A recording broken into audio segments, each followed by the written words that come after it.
डिसेंबर 2022 मध्ये कोल्हापुरातील शाहू शासकीय वैद्यकीय महाविद्यालयाचे अधिष्ठाता डॉक्टर प्रदीप दीक्षित यांनी औषध खरेदीसाठी 12,19,50,000 रुपयांचा तांत्रिक मान्यतेचा प्रस्ताव सादर केला होता. वैद्यकीय शिक्षण विभागानं मान्यता दिल्यानंतर 14 फेब्रुवारी 2023 रोजी तत्कालीन जिल्हाधिकारी राहुल रेखावार यांनी त्याला प्रशासकीय मान्यता दिली.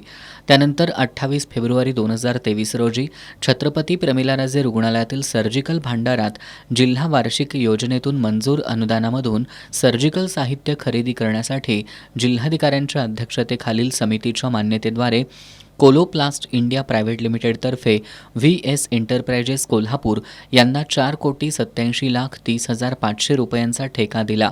मात्र हा ठेका देताना कोणत्याही पद्धतीची टेंडर प्रक्रिया पार पाडलेली नाही. यामध्ये वरिष्ठ अधिकाऱ्यांच्या बनावट लेटरपॅड आणि सही शिक्क्याचा वापर करण्यात आलाय असा आरोप झाला.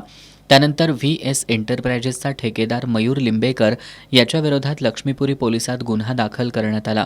मात्र अद्याप कोलोप्लास्ट इंडिया प्रायव्हेट लिमिटेडच्या संचालकांवर कोणतीच कारवाई करण्यात आलेली नाही. प्रशासनानं या प्रकरणाची गांभीर्यानं दखल घेऊन लिंबेकर याला बिल मिळवून देण्यात मदत करणाऱ्या तत्कालीन सर्व अधिकाऱ्यांवर तसंच इंडिया प्रायव्हेट लिमिटेडच्या संचालकांवर गुन्हा दाखल करून कायदेशीर कारवाई करण्यात यावी अशी मागणी महाराष्ट्र नवनिर्माण सेनेच्या शिष्टमंडळानं केली आहे. याबाबत त्यांनी जिल्हाधिकारी अमोल येडगे यांना निवेदन दिलं. यावेळी मनसेचे जिल्हाध्यक्ष राजू दिंडोरले, शहराध्यक्ष प्रसाद पाटील यांच्यासह मनसे कार्यकर्ते उपस्थित होते.